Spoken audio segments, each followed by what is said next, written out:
Well, join me now is the socialist commentator Owen Jones. Owen, you've been sitting there patiently. Your response to Mark Regev there? A grotesque inversion of reality. I mean, the thing about Israeli spokesperson like that is if I was told the sky was blue, I'd go out the window and check just to be sure. What did he say that's wrong? For one thing, talking about the hospital being used as a terror base. Now, let's just bear in mind that Israel's spokespeople have a long track record of lying through the back teeth. When they shot in the head, for example, Shireen Abu Akleh, they said for months and months and months it was Palestinian gunmen. It wasn't. They shot her in the head. James Miller, a brilliant British documentary filmmaker, shot dead 2002 by the Israelis.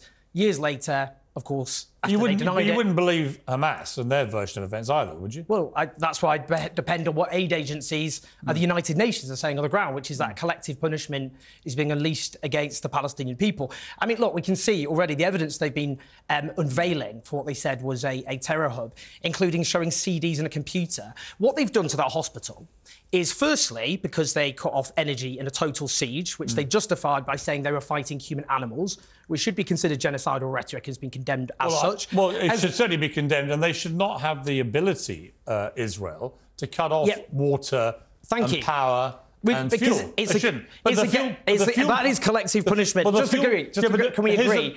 Under Article 33, that's against the law. It's a war crime. Can we agree? I think we should have some consensus. I would argue you're heading towards collective punishment when you do that. You're not heading towards collective punishment when you cut off energy and water to the entire civilian population. Except to play devil's advocate and to give their side of it, which I've heard repeatedly, take the issue of fuel. They want to try and get fuel in, the Israelis, as they've said, to the hospitals, to the humanitarian side of this, but they know that Hamas are taking that fuel and using it for their military. The hospital authorities, who we should listen to, have rebutted those accusations.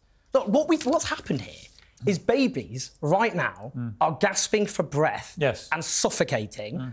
We've had several nurses and patients shot dead. In fact, this whole hospital has been described by medical staff as a mortuary. But you don't know. When a hospital becomes a mass grave, when dozens of decomposing bodies have to be buried in a mass grave in a hospital, we're talking what you said. Can I just quote something you said about Putin? And I think this was very wise. You said in March 2022, I'm seeing a genocidal monster killing women and babies in maternity hospitals as we sit back and let him do it. Why was it so disgraceful? But you were right. You were right to be here's the difference. Why when you see this hospital, is there not the same fury? Let me explain. Because the two are, in my opinion, morally very different. In one case, Vladimir Putin's illegal invasion of Ukraine, he was committing war crimes, having illegally invaded wait a second, let me finish. Having invaded a sovereign democratic country. Here, it was Israel that was invaded by a vast number of terrorists who murdered over 1,500 innocent men, women, children. They kidnapped 240 people, including babies, children, Holocaust survivors. So my point is, morally, there is a massive difference. Hold on. Morally, it's a massive difference. Now, the question of the hospital... Wait a sec. The question of the hospitals is this to me. They have so far produced some evidence of Hamas operating inside the hospital. For me, so far, as a journalist trying to be fair and impartial, I don't think, as you've heard me say to Mark Regev, I don't think I've seen enough evidence here which says to me this was a sprawling command centre. But there is a moral difference between what Putin's doing in Ukraine and what Israel's doing to defend itself against Hamas, isn't there? Hold on. Isn't there?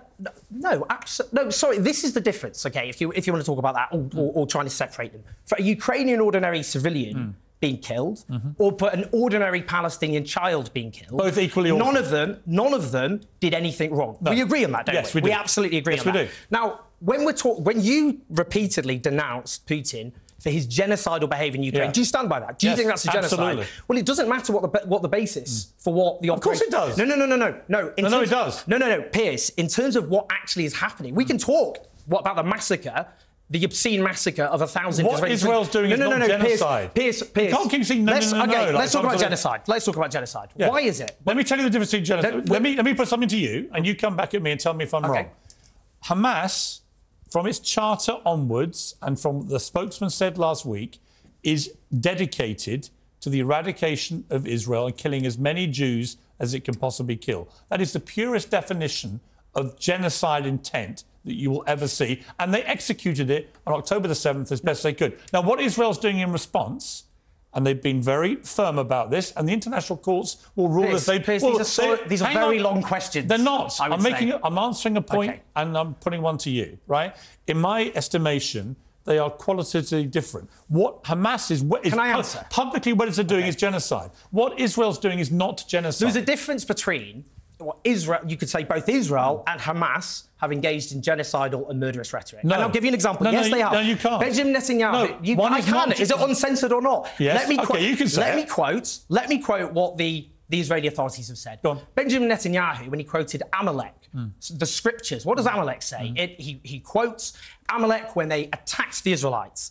And what God told the Israelites to do was to destroy kill every man, woman, child, and livestock. If I would put it to you, an Islamist leader was quoting a similarly genocidal passage from the Quran, you would not, I would say, hesitate. Can I respond? We haven't. But you've had a lot. Respond to that I'm going to respond just quickly. Israeli officials said that Gaza will end up being a city of tents with no building standing. That they are attacking for damage, not for accuracy. The agricultural minister, Avi Dikti, he said we are rolling out a new Nakba. A Nakba is the mass expulsion, 700,000 Palestinians in 1948. This is why hundreds of genocide scholars, people who are actually, unlike you and I, experts in the field of genocide studies, fear that a genocide is taking place. So the difference between Israel and Hamas is Hamas does not have the capacity to wipe out Israel. Israel is wiping Gaza off the map. That's the point. You've actually exposed the weakness in your argument. Israel does have the ability to kill everyone in Gaza tomorrow, and they're not doing it. In fact, well, hang on. What they're doing, and it's indisputable, they are issuing a number of warnings repeatedly to people to go south. Wait! And stay out of northern Gaza, right? And then they're pulverising it with airstrikes, and now they've gone in on the ground and they're waging battle with Hamas fighters, terrorists, right? No, hang on. So my point is this. Israel could, if they wanted to, kill everyone in Gaza. They decided not to do that. Is your definition... genocide is where you want to kill everyone. Sorry. Your definition of genocide... Because in Ukraine, Vladimir Putin hasn't killed every last Ukrainian. That's simply not happened. No, he hasn't. And nor has he stated his intention to do so. And nor, as brutal and barbaric... Vladimir Putin, absolutely, by illegally invading a sovereign country and indiscriminately bombing anything in front of him... Indiscriminately bombing? ...is waging a form of genocide. Wow. Indiscriminate bombing. Gaza. More than 2 Hiroshima bombs worth have been dropped on East London in the space of 5 weeks. OK, let me ask you two questions. No, you said Ukraine. No, I'm going to have to put this to you. OK. 15,000 people have now been killed now by the Israelis, estimate, in Gaza. 1 in every 200 people in Gaza have now been killed. If you were to adjust for population in Ukraine, that would be 300,000 Ukrainian civilians. 300,000, there's been a terrible death toll. It's estimated by the UN 10,000 civilians have been killed since February last year. In the space of 5 weeks, a country with a much, much smaller population has had a much higher death toll higher officially than that in Ukraine. So how can it be? I'm going to answer. How can it be that you call that genocide, but when you have nearly half the entire civilian death toll of the Bosnian War in a country which is twice the size in terms of population? Why isn't that genocide, Piers? Well, I've just answered your question by saying if Israel wanted to commit genocide, they would simply... So would Russia. They would vaporize... So would Russia. They would nuke Ukraine. Russia wants to take over Ukraine. Yes, and they want to take over Gaza. And it will kill any number of Ukrainians, men, women and children, in that process. The death rate... death rate in Gaza is much higher. The only reason it hasn't is that actually Ukraine has a large military supported by countries like the United States and is putting up one hell of a fight. Russia has nuclear weapons. OK. And by the way, Ukraine gave theirs up. Russia has an armed force. Let me ask you... What? No, you've got to accept this. Hang on. No, I've got to accept anything. A far lower death rate in Ukraine. I've explained why. I've explained why. You haven't explained why. Yes, I have. Well, let me explain Israel again. have made it clear. You didn't hear me. Israel have made it clear that they intend to occupy Gaza permanently. Yeah, which they should not be allowed to do. And what did we can agree on that. What did the Israeli ministry leaked intelligence? What did the intelligence ministry leak? It's my interview of you. I know, but not your interview of me. Well, I think you need to be held to account on that. Let me answer you. Well, let me ask you 2 questions, which I asked Jeremy Corbyn. Sure. Let's get these off the table. Do you believe Hamas is a terror group? Yes, if you engage in violence against civilian population, that's terrorism. Okay, wait, don't do supplementaries. Let me just ask you this. Second question, which I asked him and she couldn't answer.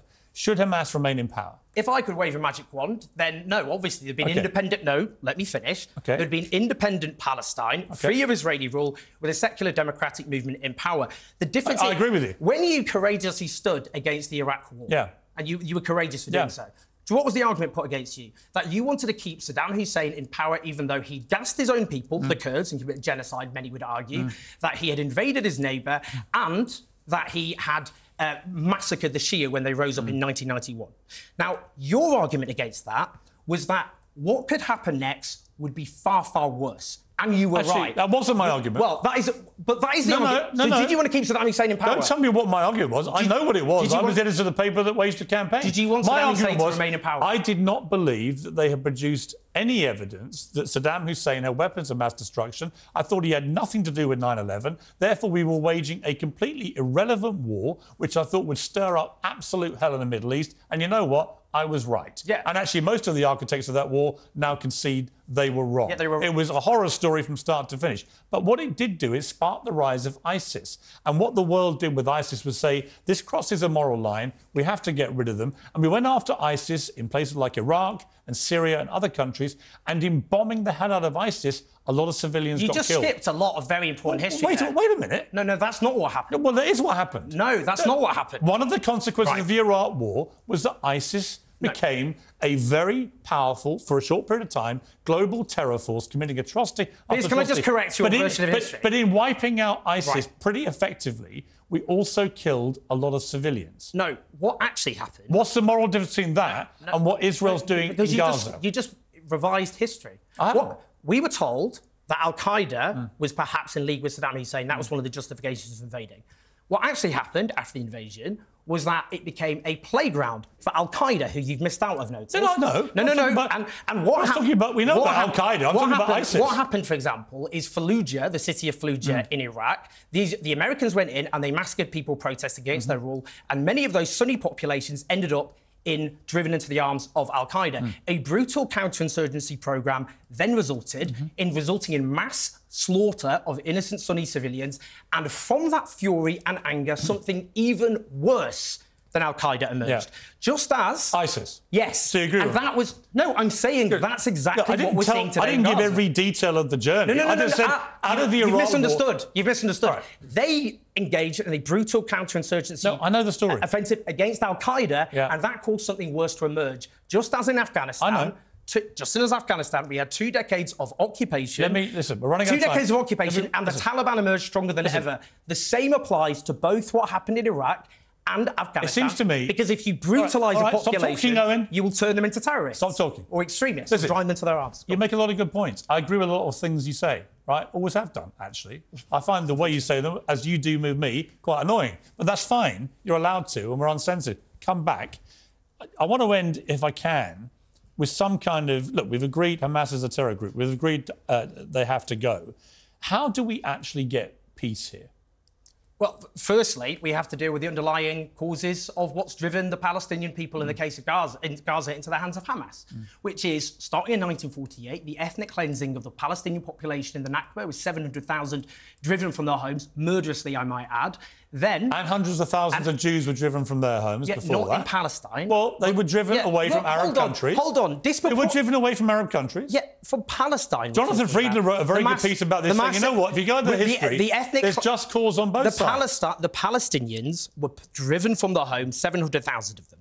And then we had the illegal settlements and colonisation, including in the West Bank, were completely unremarked upon. And I've already condemned there was mass terror, settlements of illegal settlements, and as well as Amnesty International, as Human Rights Watch and B'Tselem describe it, the Israeli Human Rights Organisation, a system of apartheid. But if you keep brutalising the Palestinian people, ridding them of their freedom, and you end up now in Gaza with parents picking up the burned, dismembered remnants of their children, Owen, there will never be peace. I agree. What I would say to that is that on the Arab side, they have had multiple opportunities to do a peace deal, not least in 2000 with Arafat, and he walked away. No, what happened there? Go on. What were the concessions? Well, because no, the this truth is shrouded in myth. The truth is, Bill Clinton, who helped forge peace in Northern Ireland brilliantly with Tony Blair and with the others involved there, that actually Arafat, they had peace in their grasp, and as Bill Clinton said to him, I'm going to end up being a failure because of you and looking away. And that revision of history again, not just from you on this program, but by Bill Clinton, because they demanded, for example, land swaps for a ratio 9 to 1 in favour of Israel. Come back again. I'd love to. No, seriously, this conflict's not going away. No, sadly it's going to continue raging the war. I think you're an important voice in this. We should keep talking about it. Okay, we'll chat. Good to see you. See you.